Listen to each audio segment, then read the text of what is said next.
Hey guys, welcome to Chatty Cathy and crew. Today's member, we have a well-known licensed social worker, correct? That's right. A member of DST. Happy Founders Day. Thank you. One of my old co-workers, we worked together at a group home, and today we're going to come and bring some awareness about mental health. Right now, I hate to call it a hot topic, but that's what it is.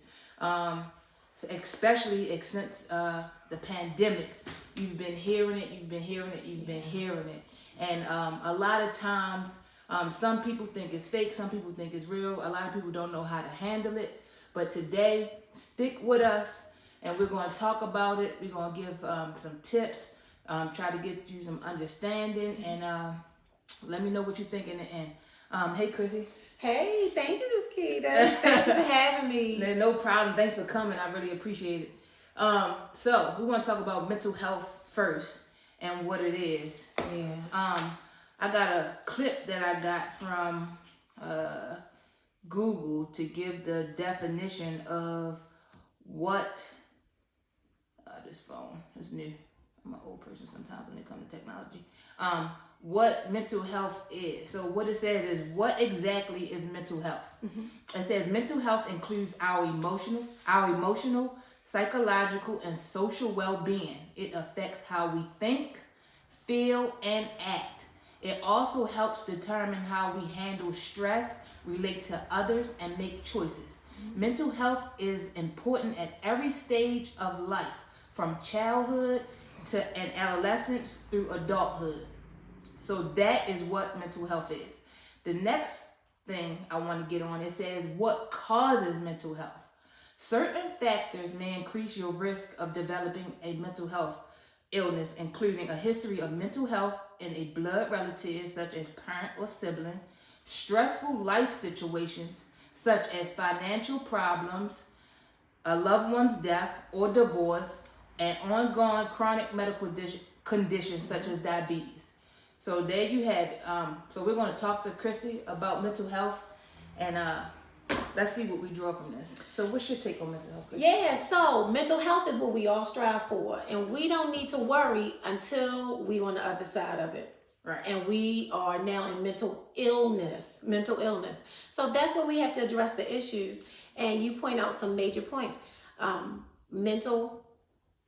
If mental health is the goal and mental illness is where we put in the treatment, mm-hmm. we can see it in all aspects, from birth and childhood, adolescence, and old age. And the goal for all of us is to reach our milestones. That's how we can tell when we're not doing well. Okay. So for babies, you might not think that babies and little kids can be, I'm going to just switch it around and talk about mental illness. Okay. Because mental health is our goal. Right. But we do. Okay. We can see it as early as birth. And that's because all of us live in this world. We are impacted by things daily. It impacts us. And kids and babies live in the world too. They live in it. Right. So they are impacted. Right. How it impacts them, and whether they're going to be healthy or ill, is based upon, and you said something earlier, our safe spots, our coping mechanisms, right? How we come back from stuff, because you can't live in the world and not be impacted by the world, right? So the funny thing, when I had my kids, I thought I knew babies. I didn't know no babies until I became a mother. But they start assessing babies right from birth. Not with mental illness, just assessment. Okay. I'm saying assessment. And assessment is comparing how you do compared to others. And that's how we can tell whether you're doing not so good. Okay. Mental illness is just defined as who is outside of the norm. Wow. That's it. Okay. That's it. So we see what's normal behavior for a person of a certain age, or a person that's been through a certain event. You talked about people with diabetes, or if they got divorced, or if they lost a loved one. Right. We look at what's the expected behavior for those events. Okay. And the folk we think are not doing well are the ones who not doing like the large majority of the people are the ones we say are mentally ill. So that's classified by a piece of paper? Not necessarily a piece of paper. Because what goes into that definition of what's normal Okay. is what we see over time. So let's stick with the babies real quick. Okay. Baby's been born for gazillions of years. Right. So you can start making a determination of what babies do when they first born. Okay. And you just you know what's expected based on the millions of babies that are born. And then when you see one, they call it an APGAR score. I'm not a doctor, I don't know what that means. I just know that babies get a score. Mm-hmm. And at 10 means you did perfect. And anything under 10, we want to see if we looked at. And I remember my babies were like a 7, which is not a 10, but was good because they were 2 pounds. They couldn't breathe on their own. So they had a lot of stuff that they had. They got an APGAR score of a 7, and we know we need to get them to a 10. But anyway, that's just, assessment is all around you. Everybody always assessing. Right. Always assessing. And you might get a quote unquote label. Not all labels need to be addressed. So let's move on to childhood. You can tell whether your child is doing well if they reach those milestones. Okay. And some stuff, this is natural for us. Can they use the potty? Right. Can they feed themselves? Right. Can they lift their head?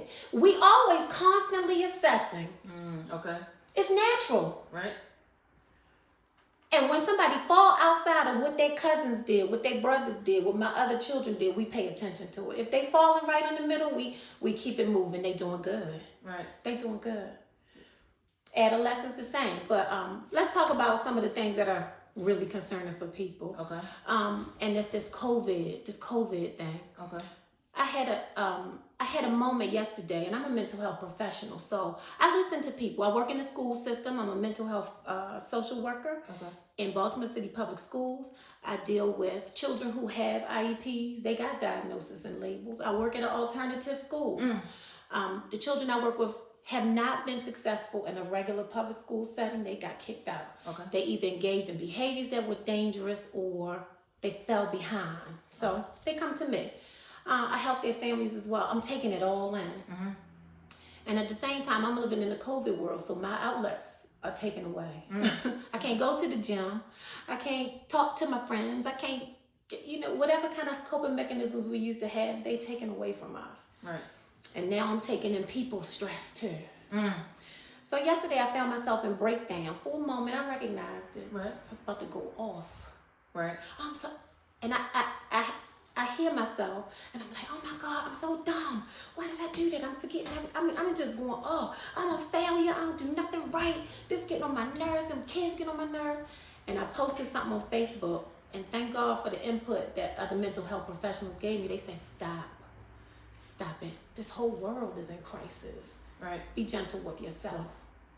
I don't have no diagnosis just because I'm going off.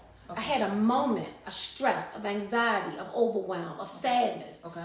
We got a right to feel that because the whole world is falling apart. Right. Right. So you can be in breakdown. You can be in sadness. Right. You could be drinking a little too much wine or eating too much. All of that is okay because of what's going on in the world. Okay. But when we get back to the, if I'm taking too long in that space, right, then I need to look at it. Okay. So let me ask you this question. And like we just talked about it, before we turned on. First with children, right? Not every child, but a lot of children, and especially in the Black community, are being labeled with this ADHD, right? And for me personally, this is my own thought. I feel like we all got ADHD. You understand? Yes. We all forget to do stuff. Absolutely. We all, I act out of turn or speak out of turn or do something, sporadic. We all do those things. So why is it such a thing to label something? And you said we're all being judged, on this radar or scale, but we all do it. So what makes it any difference for this group of people versus something that we all do? And I feel like they over medicate these kids when I feel like they don't need it for something so we all need to be on medicine? No, we don't. Right. So with this, I do agree that sometimes I think some diagnosis is the hot diagnosis, is the hot current diagnosis. Okay. I do. Because you see it all the time. Do I think there is a lot of those behaviors? Yes. Squirming, fidgeting, can't pay attention, daydreaming, overstimulated. Yes. We all, I'm going to say say I'm ADHD. Okay. Ain't nobody ever diagnosed me with ADHD. It's what I call those symptoms and behaviors. And that's where I want to caution, are kids really being diagnosed with ADHD, or we just giving them that label to describe the behaviors that we see? Right. Has a medical doctor really diagnosed them, or we just calling it that? Because I think for some people, we just calling it that. Right. And you got twofold. You got sometimes the teachers see some behaviors in the classroom that's disruptive to the learning process. Okay. They want it stopped. They want JoJo to sit down. They want you to pay attention. And sometimes it's even the parents. Full disclosure, I have a set of twins. I think one of my sons is, Christy, I'm the only one that label his behavior as ADHD. Right. I do. I had one teacher who said, I'm concerned about this. Okay. So before he was 8, nobody cared about that. It's okay to be you curious, you all over the place. But by the time you reach a certain age, they want you to be able to sit in that chair. Okay. Because it's normal for you to be able to sit for 3 hours or whatever, 50 minutes, whatever the case may be, right. and he not doing it. Right. They want him to get in line. That's what they want him to do, fall in line. He's bored. He's smart. He don't want to do that. He already know the answer. Right. So it takes work. So okay. So the teacher said, I think he may be ADHD. Right. Well, I already thought so in my head too.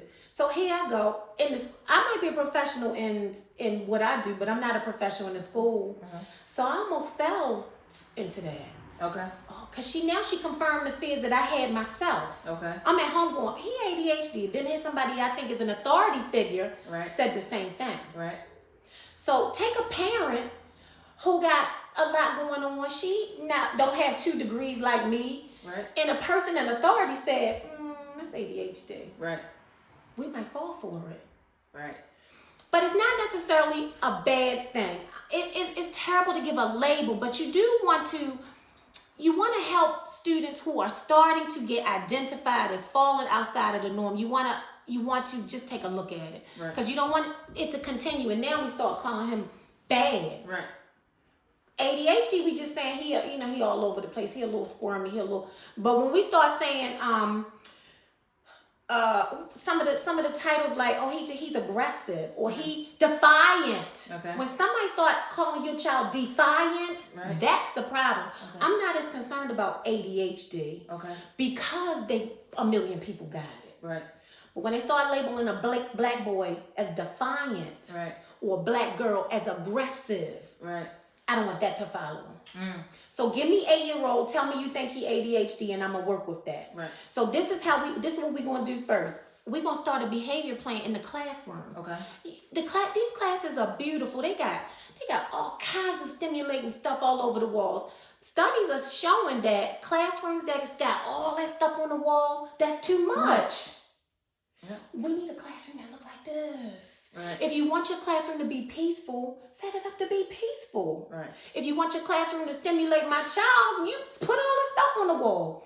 I walked into, so that's the first thing. You think he got ADHD? Let me come up to the school. I'm gonna just come up. Right. They had his desk was off back there to itself with all of that stuff right by the window. I said, ma'am, bring him in. Remove some of the stuff off his desk. Now we gotta do the work. We're not going straight to medication. Right. We're gonna do some work. What can we do? Right. I'm guilty. I ain't had no set routines at home. Right. His bedtime was whenever I got tired. Right. His meals was whenever I felt like cooking. Right.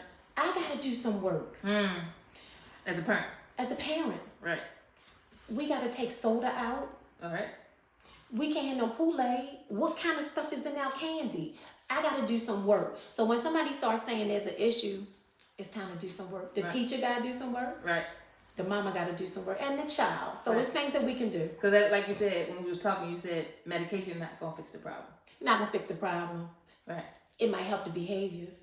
So you could give him something that's going to take him down while he in class from 8 to 3. That's what the teacher want, really. Right.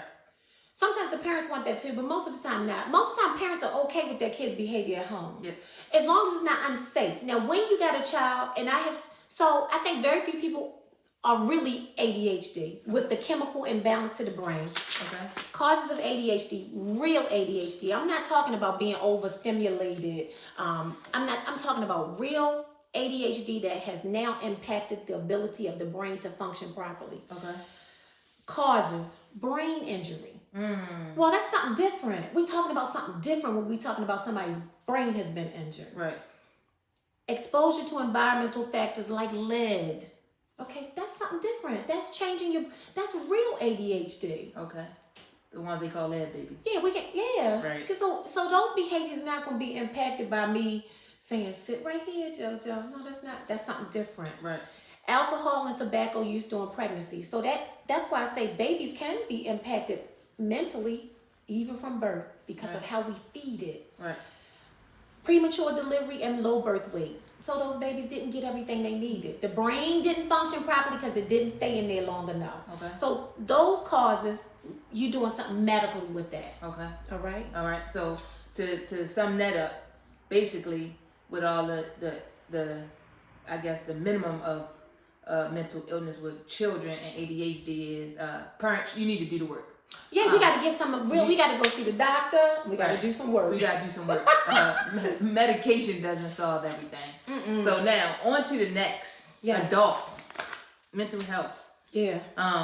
So I guess mental illness. Yes. For me, like I explained to you, and I say this all the time in conversation, that I feel like that anxiety and depression comes from not having a safe space. People often will say they're depressed or they having an anxiety or a panic attack, and then you'll ask them, well, what's wrong? And they'll say, I don't know what's wrong, and then if you'll listen to them, I always say, you shut up one time, listen twice. If you listen to them, you'll hear them say exactly what's wrong if they trust you enough to have some type of conversation with you. But my whole thing is, I'm not going to say that it's not terrible or it's not bad, but at the beginning of it, before people allow themselves to sink deep into it, I feel like all they need is a place to go to without judgment so that they can get it off their chest, 1. 2, and I feel like it only happens because they're in fear of something or they're worried about something that's going to happen or that has happened. So when people talk to me about depression and anxiety, I'm kind of on the fence about it. It's not that I feel bad for anybody going through something that I can't help them out of. But what I try to do is I try to tell them, like, hey, find somebody to talk to. If you can't talk to me or somebody, find a space that you can get into, whether it be a counselor, another friend, a family member, and let that thing out. Let it out and don't detach yourself. So many people withdraw when they're going through stuff. Yes. And at that moment, that's when you need people the most. Absolutely. That is when you need people the most. And I know it's hard. It's like, I don't want to. You pulling it out of yourself. You don't want to, but in that moment, that whole I don't need nobody, you need everybody. Yes. In that moment, you need everybody. And again, different people give off different vibrations. And if those people that you're around at that moment is not feeding you what you need, then you need to find another outlet. And there's plenty of people out there. Absolutely. So how do you feel about Man, that? that's it. That's it in a nutshell. So several things. 1, if your circle not the circle, get another circle. 2, just the mere fact that you're doing something like this is normalizing the fact that sometimes we not okay. We got to keep talking about it. Right. We got to be willing to be vulnerable because what's so hard about saying, I'm having a hard time. Everybody having a hard time. Because they're scared of being judged. Oh my God. So listen here. The only person I'm judging is myself. I'm never going to judge nobody else. When you give yourself, I think Maya Angelou said this thing, something like this. When you give yourself permission to do something, when you do something, you're giving people permission to be the same way. I write mine out. You got to find an outlet for those emotions, either a circle or a way that you do it. And all of those things come into play. Anxiety, depression, all of those are feelings that we We all feel. When you don't have an outlet to address those, and you keep building it, and you develop these unhealthy coping mechanisms and strategies. We drinking, we sexing, we shopping, we numbing ourselves with drugs. With those, when we keep doing that, and it does make us feel better For the moment. for the moment. And then when you feel this thing feeling again, you go to those same unhealthy patterns, then you messing yourself up. One day you're going to fall and you're not going to be able to get up. Or you drinking so much, now you are drunk. People don't want to deal with you. Now you hooked. Now you just gone and people done with you. They don't even want to deal with it. Right. You have to develop some kind of healthy strategies and mechanisms. And give yourself a timeline. I know I'm a mental health professional, so I know when it's the time frame when it's okay and when it's clinically it's a problem. Right. So I said I gave myself 3 minutes to be in breakdown, which is so funny and so stupid because it's okay to cry for longer than 3 minutes. Yep. But I give myself just a few minutes because you gotta let this stuff out. These feelings are real. These feelings, you should be scared sometimes. Right. You should be sad sometimes. Right. You should be frustrated. You should be upset. But how you get those feelings out and what you do to make yourself feel better is going to be the determination about whether you're mentally healthy or whether you're mentally ill. And one thing that's very important, and why it's important, because you wanted to know, do we need to focus on children and mental health issue? Is that critical? Do we need to be worried about kids and mental health?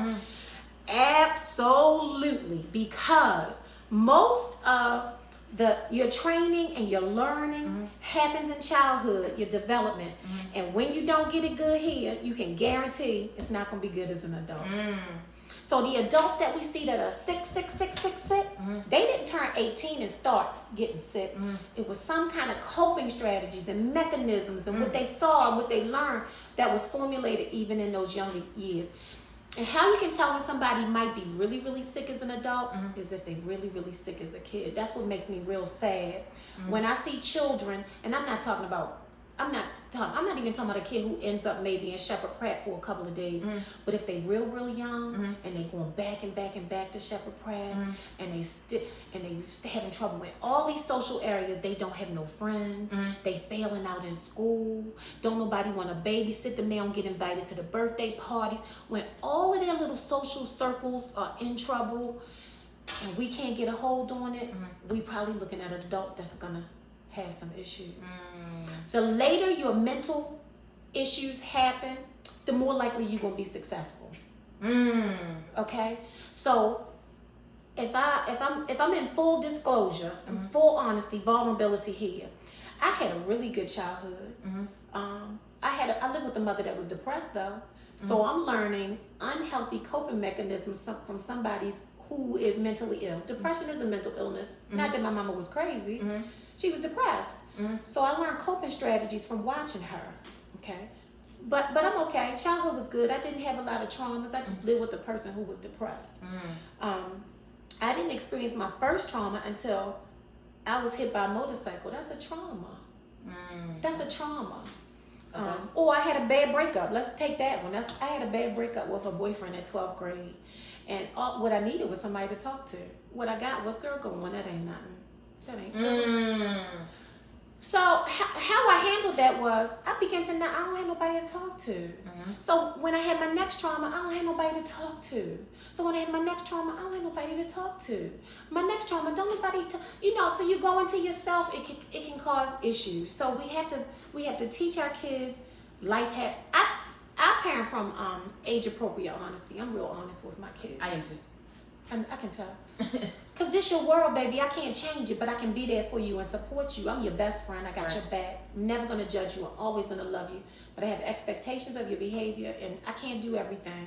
I'm not going to take the blame for everything, and I ain't going to promise you everything. This is our world, boo. Right. So when the kids are having trouble, or when it's something that's happening in the world, I can't do. I got to just tell you how it is. Right. And I'm gonna be there for you. I got a little sidetracked off of that.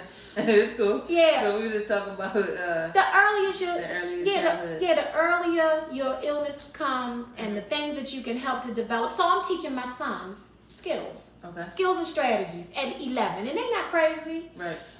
I'm teaching them skills and strategies. When now my son is doing this ADHD behavior, I'm calling ADHD. Ain't nobody ever diagnosed him. Right. But when he pacing the floor when he talk, when he talking so fast he can't get the story out, when he forgetting everything, breaking everything, losing everything, you don't have your lunchbox, you lost your hat again, where's your backpack? I teach him strategies. Take a deep breath. Count. Write it down. I put your sticky in the bathroom. Brush your teeth, wash your face, wash your hands, flush your toes. He should be able to do that at 11. Right.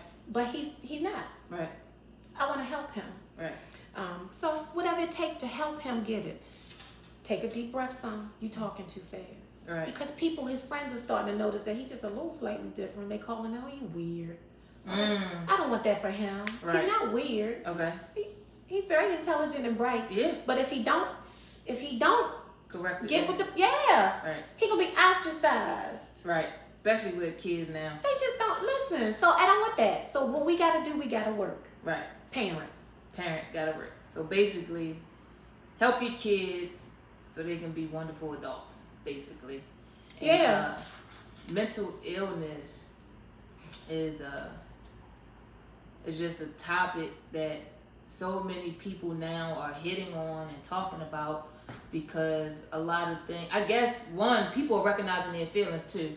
You know, for so long, years and years and years and years, if you want to take it all the way back to slavery, nobody could talk. Absolutely. You couldn't talk. And you couldn't question anything. So you were holding it all in, or, you know, so now it's just an evolving thing. And now you hear, and another thing, people, when you went to see the counselor, you were gone, you know. Yeah. But now it's okay. And, you know, you bringing light to certain things.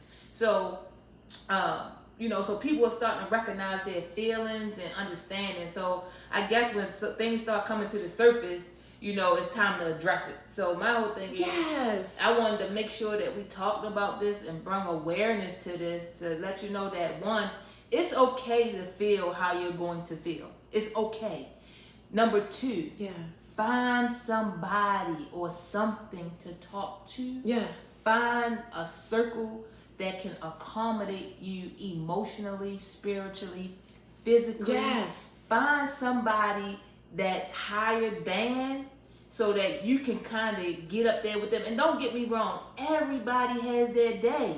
I could sit here and talk to you about mental health today and go upstairs and cry my heart out tomorrow. It's life. It happens. But you have to make the decision to get up out of it. It's up to you. It's not up to me. It's not up to the next person. Your world and your reality revolves around how you think and the way that you move. All I'm saying is, I wanted to bring this to you guys' attention to understand that it's okay. And that we need to find a way to, one, for the other people on the outside of it, if somebody come to you and they want to talk, if you got the time, listen. Offer the advice that you can. If you can't help them, leave them alone. Let that be known, like, hey man, you know, it is what it is. Or maybe, hey, Sharon knows about this. Or, you know, Billy knows about this, or Tom knows about this.